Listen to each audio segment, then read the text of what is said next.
समाजासाठी असणाऱ्या नियमात होणारे बदल. आपले सामाजिक जीवन नियमांच्या आधारे चालते. हे नियम आपणच तयार करतो. हे सर्वांच्या हिताचे असतात, म्हणून आपण त्यांचे पालन करतो. समाजासाठी असणाऱ्या या नियमांमध्ये योग्य ते बदल करावे लागतात. समाज नियमनासाठी केले जाणारे नियम आणि निसर्गाचे नियम यात फरक आहे. निसर्गाचे व्यवहार निसर्गाच्या नियमानुसार चालतात. निसर्गाचे नियम आपण बदलू शकत नाही.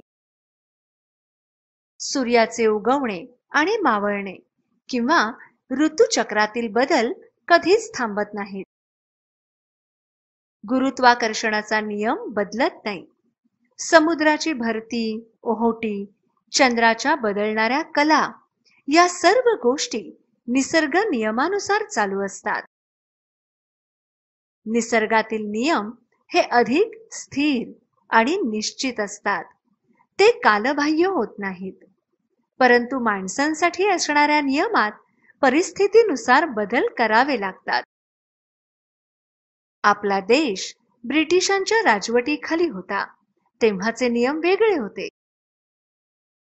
आपल्याला स्वातंत्र्य मिळाल्यानंतर परिस्थिती बदलली आणि त्यानुसार समूह जीवनाचे नियम बदलले. उदाहरणार्थ, स्वातंत्र्य मिळाले तेव्हा 21 वर्षांवरील नागरिकांना मतदानाचा हक्क होता. 1988 नंतर मतदानाचा हक्क व्यक्तीस 18 वर्षे पूर्ण झाल्यावर देण्यात आला.